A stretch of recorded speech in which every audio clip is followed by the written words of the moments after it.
कोई जा नहीं, तो उस रास्ते में जाएगी, जानते ही नहीं। जब वो जानेगा नहीं तो क्या जाएगा उस रास्ते पर। तो इसीलिए गुरु की जरूरत पड़ती है कि उन रास्तों को जिसने देखा हो वो ले जाए।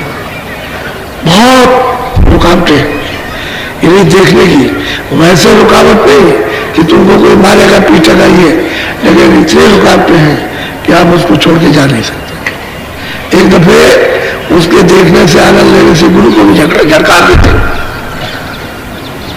इसको देख लेने दीजिए, ऐसा होता है। तो ऐसा टेढ़ा मेढ़ा रास्ता है। वैसे तो यही सही, आपको मतलब यह है कि भगा दिया जाएगा। जब आँख खुलती है और स्वर्ग वैकुंठ जब नजर आते हैं तो इसी में इतनी पूर्णा होती है कि आगे न जाए, यही रहे इतना। और फिर वो माया बैठी है, इन्होंने पैदा कर देगी, तो उधर तो गिराने का कोई साधन नहीं है, लेकिन यहाँ गिर जाएगा फट से, यहाँ फंस जाएगा, यहाँ जड़ माया में, इसमें फंसता है। तो गुरु की हर जगह बचाने की जरूरत है। नहीं साधक अपने आप वो रिद्धि सिद्धि पा करके और रख सकता है, वो तो अलौकिक धन है। वो तो महात्मा ही महापुरुष होते हैं जो साधकों के इतने अथाह धन को हजम कर लेते, उभरने नहीं देते। नहीं तो जो कहे वही हो जाए, जो भी कहे वही होता है।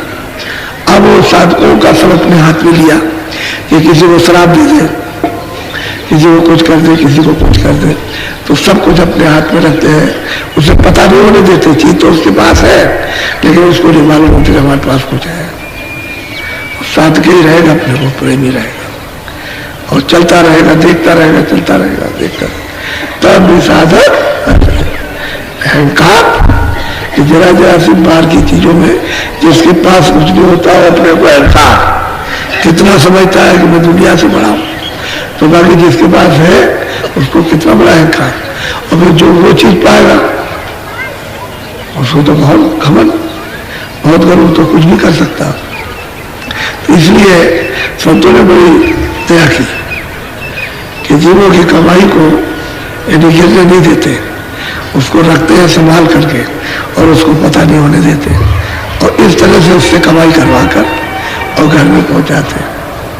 कहते हैं भाई उधर जाओ तो लंकपति यानी वो ब्रह्म, उसका साक्षात्कार दर्शन होता है। लेकिन सूरत को थाम करके रखो, रोक करके रखो ये जगह, एकाग्र करके मन को साथ लेकर, क्योंकि मन अपने आनंद ही में जाना चाहता तो उसको आनंद नहीं मिलता, इसलिए भागता फिरता। अब इंद्रियों के घाट पर बैठकर जब उसको ये क्षणिक रस मिल गया, आदत हो गई उसकी, और कोई बात नहीं, आनंद तो मिलेगा ही नहीं, आदत पड़ गई। अब उसकी आदत बस धीरे धीरे करके रुकेगी। वो कुछ बोले कि सत्संग से, कुछ दया से कुछ मतलब ये साधन भजन से, तो आदत बदल जाती है, तब साथ देता है। जब साथ दे जाएगा तब तो चढ़ पड़ेगा, चलेगा, चढ़ जाएगा। बोलो सोन चढ़े जा सो भाई, सोन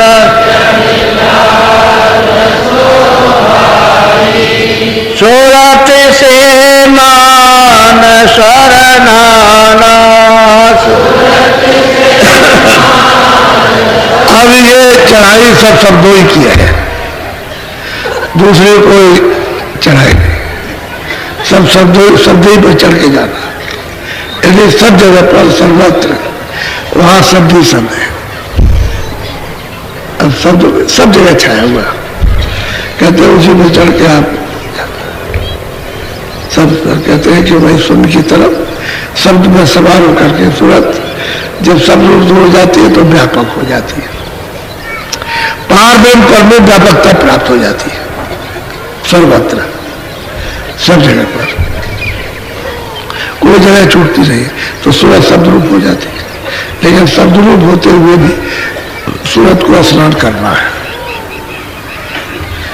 उस मानसरोवर में उसने नहाना है।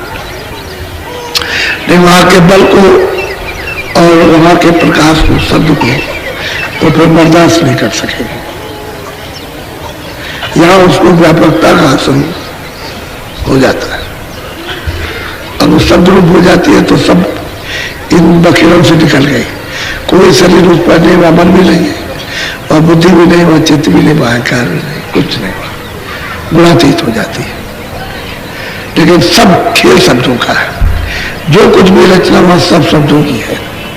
वहाँ दरिया भी शब्दों के, वहाँ बड़े बड़े तालाब शब्दों के, वहाँ पहाड़ शब्दों के, सूरज चांद सितारे शब्दों के, जो वृक्ष वहाँ के बाग बगीचे बड़े बड़े, मतलब यह कि करोड़ों करोड़ों मीलों की, वहाँ सब शब्द ही का खेल है, शब्द की रचना है।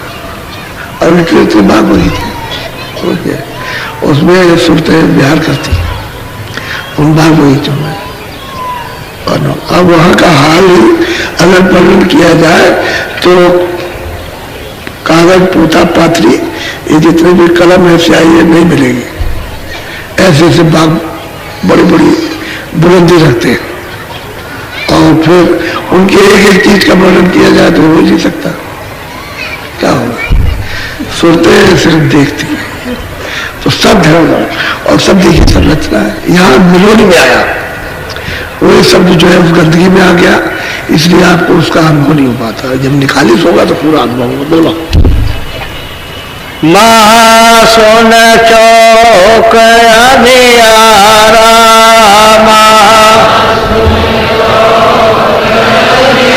अब ये बच्चे बच्चियों 1 खरब, यानी कहने को तो 1 खरब जोजन ये लंबा मैदान है। यानी मतलब मैं आपको साधारण संकेत की गिनती दी है, इतना लंबा मैदान है। यानी 1 जोजन का 4 कोस, तो आप सोचो कितना लंबा। यानी चौक जो सामने उसको वर्णन कर रहे हैं, इतना लंबा मैदान है। तो बताइए और कितना लंबा होगा। ये तो अब ये, और उसमें इतना इनका प्रकाश है, उसमें चौक में इतना प्रकाश है कि सुरते इसको नहीं, इसको मैदान को, इस प्रकाश को बर्दाश्त करेंगे शब्द में हो करके, तो ऊपर में जो प्रकाश है उसको नहीं बर्दाश्त कर सकेंगे।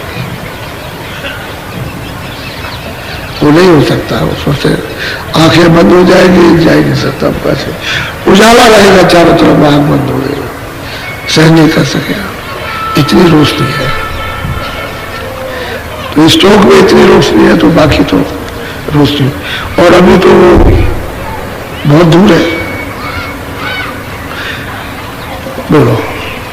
वहाँ से जा गुफा बसना, ये सब रास्ते जो आने के थे, जो सुरतें देख रही है, जो आने के रास्ते और जाने के हैं, उनको बता रहे कि भाई इन रास्तों से आप गुजरे, इन्हीं रास्तों से गुजरते हुए आए हो और इन्हीं रास्तों से जाओगे आप वापस लौट करके। कहाँ जाओगे कि अपने अस्थायी अखंड देश में, जहां से आए हुए। अब यह है कि संत ही आते जाते, बाकी योगी नहीं, योगेश्वर नहीं।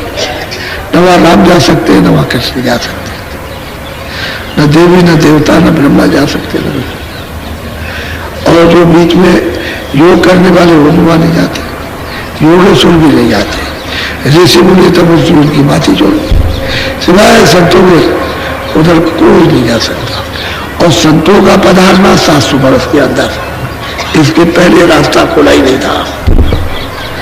700 वर्ष के अंदर जब संत आए तब उन्होंने ये रास्ता खोला, भेद बताया और जीवों को धीरे से इधर से ले जाकर पहुंचाया।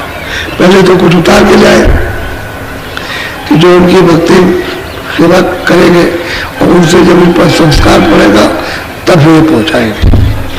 ऐसे तो कोई छोड़ जाने वाला वहां, पहले उतार के ले आए समाज को, जगह जगह जन्म दिलवा करके फिर उनको सबको एक जगह इकट्ठा किया और फिर उन्होंने भाव भक्ति और अटूट सेवा उनकी की और फिर उससे आपके ऊपर संस्कार डाले।